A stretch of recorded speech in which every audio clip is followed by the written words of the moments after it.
प्यारे बच्चों, पिछले लेक्चर में हमने किसी इनवर्स ट्रिग्नोमेट्रिक फंक्शन की प्रिंसिपल वैल्यू फाइंड करना सीखा। आगे के क्वेश्चंस करें उससे पहले हमारे लिए जरूरी हो जाता है कि इनवर्स ट्रिग्नोमेट्रिक फंक्शन की कुछ प्रॉपर्टीज हम पढ़ लें, उनको समझ लें, क्योंकि आगे के जो क्वेश्चंस हैं वो सब इन्हीं प्रॉपर्टीज पर बेस्ड है।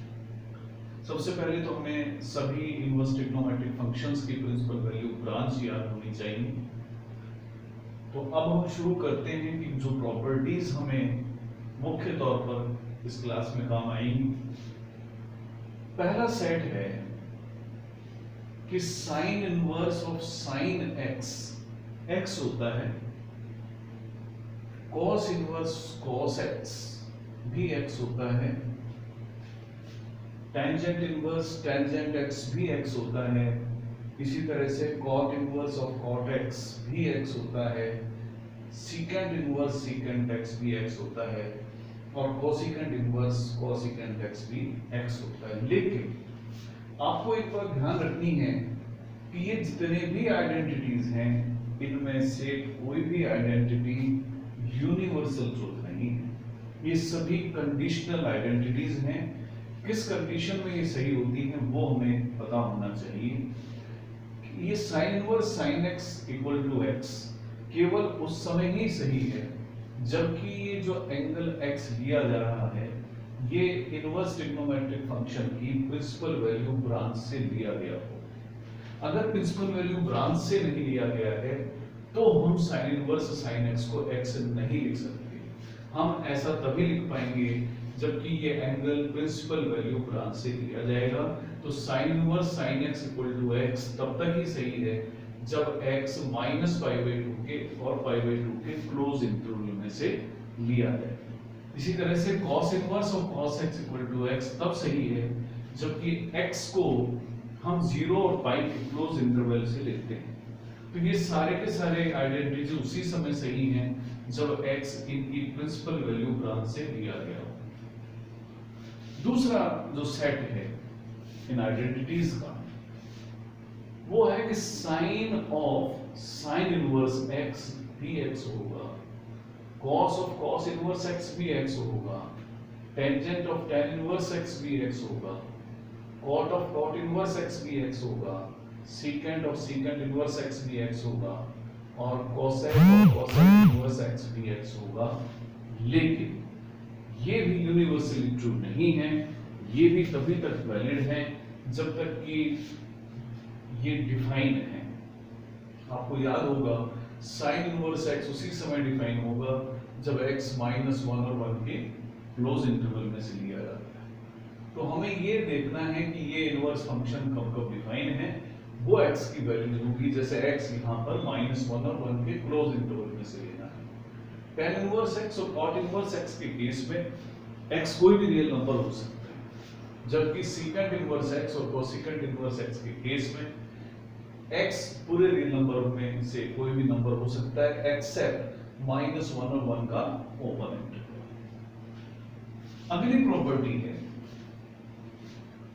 कि अगर एंगल माइनस आ जाता है, जिसके बारे में हमने कल वाले लेक्चर में भी डिस्कस किया था कि अगर साइन इनवर्स में माइनस एंगल आए या टेन इनवर्स में माइनस आए या कोसेक इनवर्स में माइनस आए, तो अगर इन तीनों केसेस में एंगल माइनस आ रहा है तो आपको सिर्फ इतना करना है कि माइनस बाहर लिख देना है और उस फंक्शन को लिख दें। जैसे साइन इनवर्स माइनस एक्स का मतलब है minus sine inverse x, tan inverse minus x का मतलब है minus ten inverse x, cosec inverse minus x का मतलब है माइनस कोसेक इनवर्स एक्स। अब कब डिफाइन है? जब जब साइन इनवर्स एक्स डिफाइन होता है तब x डिफाइन होगा, यानी x माइनस 1 और 1 के क्लोज इंटरवल में हो। tan इनवर्स के केस में x कोई रियल नंबर हो, कोसेक इनवर्स x के केस में x और real number except open interval of minus 1 and 1। अब इसके बाद दूसरा जो ग्रुप है cos इनवर्स का, cos इनवर्स में माइनस x हो या secant इनवर्स माइनस x हो या cot इनवर्स माइनस x हो, उस समय हमें लिखना है pi minus cos inverse x या pi minus sec inverse x, pi minus cot inverse x. और एक्स ये ध्यान दें कि इनके डोमेन में से हो, एक्स यहां पर -1/1 के क्लोज इंटरवल में से हो, सेकेंड इनवर्स एक्स के केस में r -1/1 का ओपन इंटरवल हो, कॉट इनवर्स एक्स में एक्स कुछ भी हो सकता है। अगली जो प्रॉपर्टी है जो कनेक्ट करती है किसी भी ट्रिग्नोमेट्रिक फंक्शन को उसके रेसिप्रोकल से, जैसे आप जानते हैं cosec x 1/sin x होता है, कुछ इसी प्रकार से अगर sin इनवर्स 1/x हो तो उसको cosec इनवर्स x लिखा जा सकता है, या cos इनवर्स 1/x हो तो उसको secant इनवर्स x लिखा जा सकता है। बस ये ध्यान रखना है कि cosec इनवर्स x डिफाइन कब करें, लेकिन यहां आपको विशेष ध्यान रखना है tan इनवर्स 1/x हो तो उसको cot इनवर्स x लिख सकते हैं, लेकिन वो हमेशा नहीं लिख सकते, वो केवल तभी लिख सकते हैं जब x पॉजिटिव। लेकिन अगर x नेगेटिव हुआ तो उस केस में tan इनवर्स 1/x की value -pi plus cot inverse x होता है। ये सभी आइडेंटिटीज हमें आगे के जो प्रॉब्लम्स होंगी उनको सॉल्व करने में काम में है। अब अगली जो प्रॉपर्टी है वो नोट करते हैं। अगला सेट, क्योंकि ये पूरे सेट के साथ ही चलते हैं, तो अगला सेट है sin inverse x plus cos inverse x equal to पाई/2। जब भी sin इनवर्स और cos inverse same angle add होते हैं, sin inverse x plus cos inverse x ये पाई/2 होता है। लेकिन x आपको ध्यान रखना है कि इनकी प्रिंसिपल वैल्यू ब्रांच से लिया जाए, तो x यहां पर -1 और 1 के बीच की क्लोज इंटरवल होने चाहिए।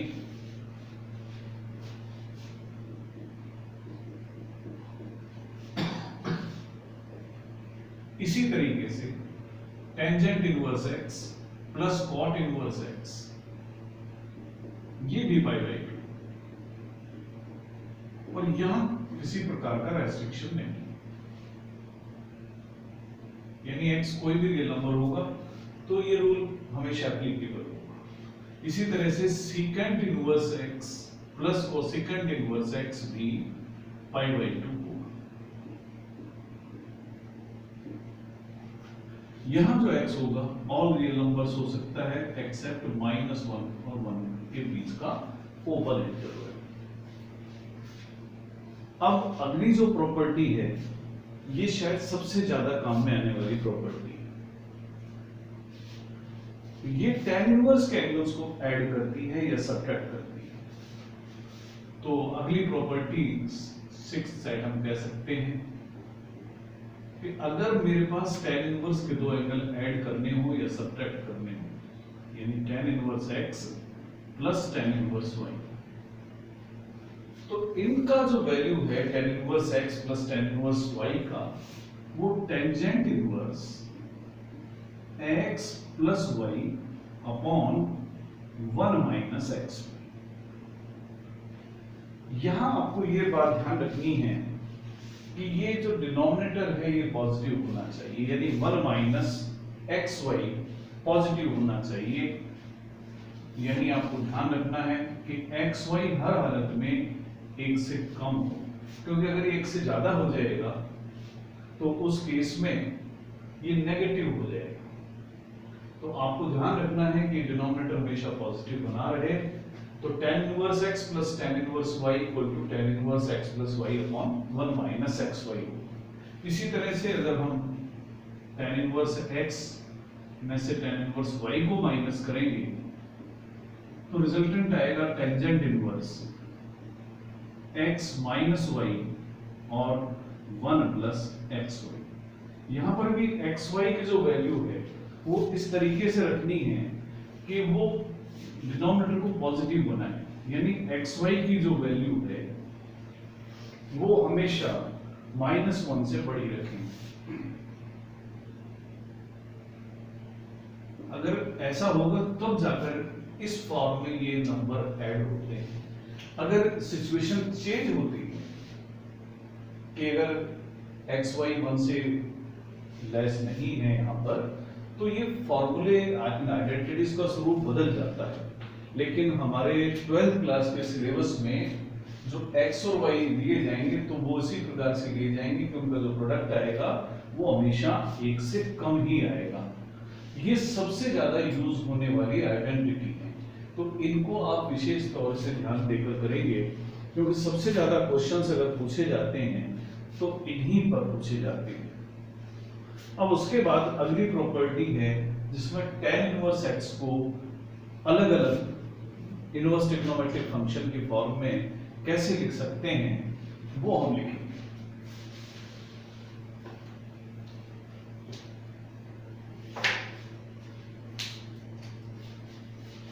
सातवां सेट हम मान लें इनको 2 tan इनवर्स x को हम टेंजेंट इनवर्स 2x अपॉन में 1 माइनस एक्स स्क्वायर लिख सकते।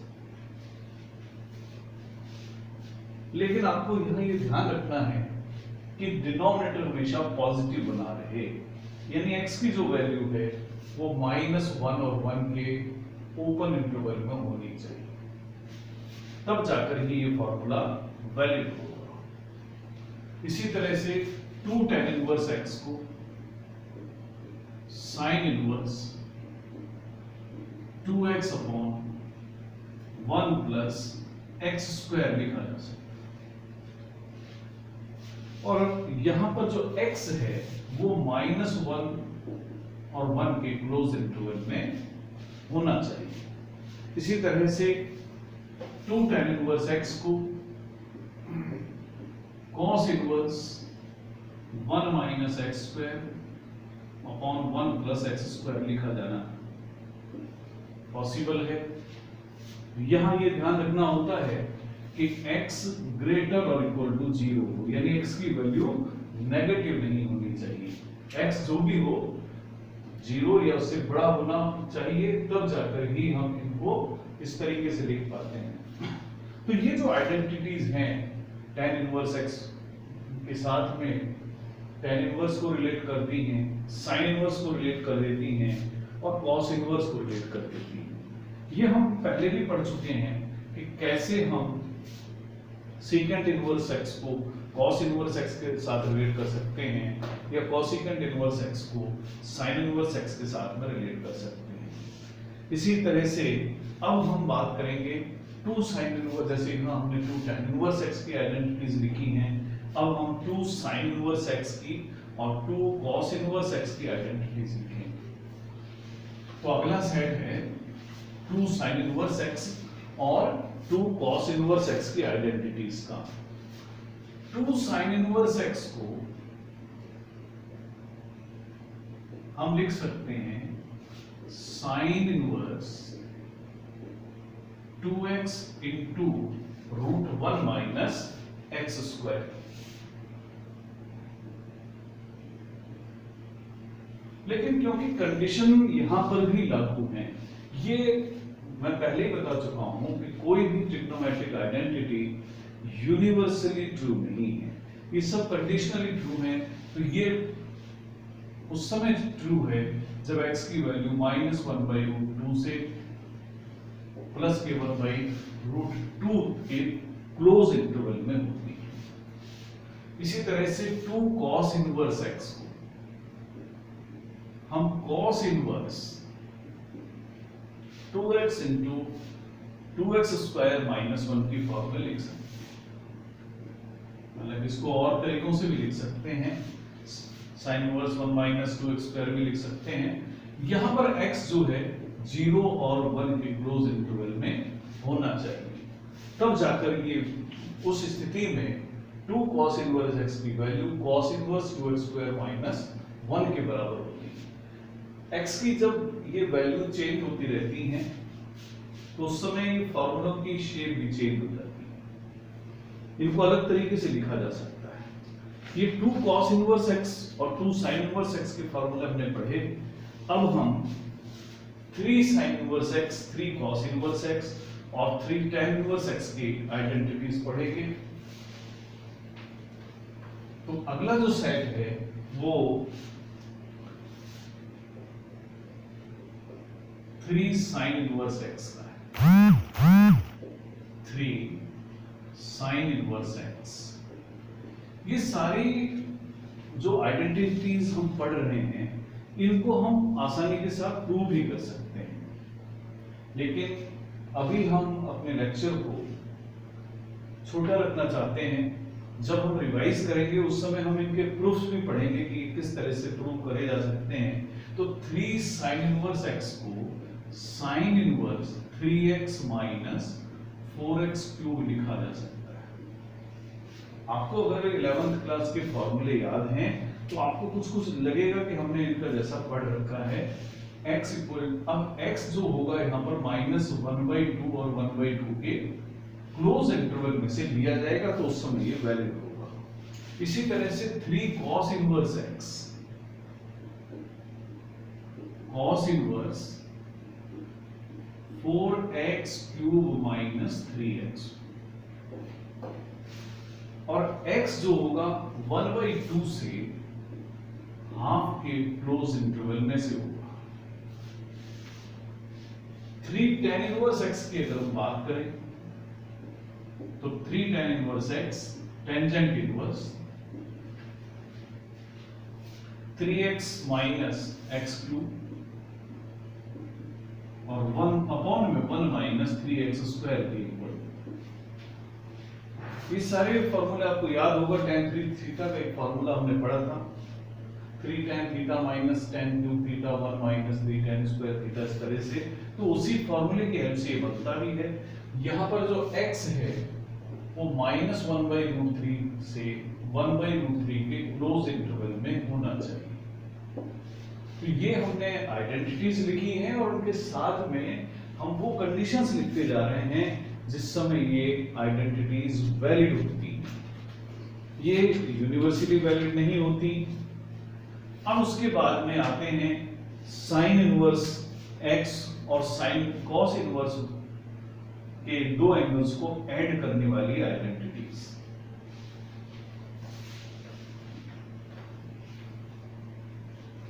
आमतौर पर जो हमारे 12th क्लास का सिलेबस है उसमें ये आइडेंटिटीज यूजुअल फॉर्म में ही यूज की जाती हैं, एक्सेप्शनल फॉर्म यूज नहीं की जाती हैं। तो अगला है sine inverse x plus sine inverse y।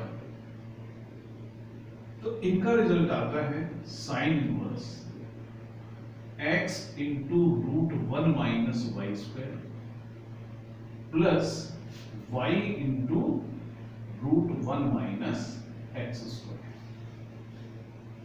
ये आइडेंटिटी बनती है साइन a प्लस b की आइडेंटिटी से, sine a cos b plus cos a sine b की आइडेंटिटी से। ये कंडीशन तब लागू होगी अगर x square plus y square 1 या 1 से लेस। इसी तरीके से अगर साइन इनवर्स एक्स के दो एंगल का डिफरेंस लेना हो तो sine inverse x minus sine inverse y की value sine inverse x into √1 minus y square minus y √1 minus x square. यानी अगर दोनों एंगल के बीच में प्लस है तो ये प्लस होगा, बीच में अगर माइनस आ रहा है तो यहां पर भी माइनस साइन आएगा। कंडीशन यहां पर भी वही है कि x square plus y square less और इक्वल टू 1 होना चाहिए। अगली प्रॉपर्टी आती है कॉस इनवर्स के दो एंगल को कनेक्ट करने वाली। तो cos inverse x plus cos inverse y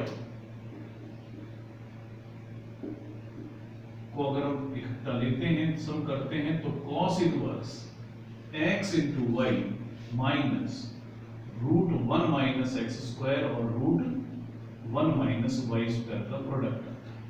तो आप यहाँ ध्यान दे सकते हैं, अगर प्लस यहाँ बीच में है तो cos inverse xy minus √1 minus x square और √1 माइनस वाई स्क्वायर होगा। ये कंडीशन तब वैलिड है जब x प्लस वाई ग्रेटर और इक्वल टू 0 हो। और cos inverse x minus cos inverse y की जो वैल्यू है वो इसी प्रकार से लिखी जाएगी। फर्क इतना आएगा, जहां माइनस आ रहा था बीच में वहां प्लस आ जाएगा। तो ये cos inverse x minus cos inverse y की आइडेंटिटी बनती है। ये कंडीशन है कि x y से लेस होना चाहिए, या आप ये भी कह सकते हैं कि x और y का जो डिफरेंस है वो 0 या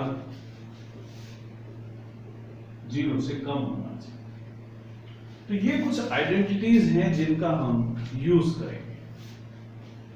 अब जितने भी हमारी प्रॉब्लम्स आएंगी वो सब इन्हीं में से किसी न किसी आइडेंटिटी पर बेस्ड होंगी। जैसा कि मैं पहले बता चुका हूं, ये आइडेंटिटीज हम प्रूव कर सकते हैं 11th क्लास की आइडेंटिटीज की हेल्प से। तो अगर आप इनको प्रूव कर सकें तो उनको जरूर प्रूव करके देखें, अपनी बुक की हेल्प लें आप। कल के लेक्चर में हम अब इससे संबंधित जितनी भी प्रॉब्लम्स हैं एक्सरसाइज 2.2 और उससे मिसलेनियस प्रॉब्लम्स में, वो हम सॉल्व करेंगे। तब तक आप इन प्रॉपर्टीज को समझने का प्रयास करें। आज के लिए इतना ही, धन्यवाद।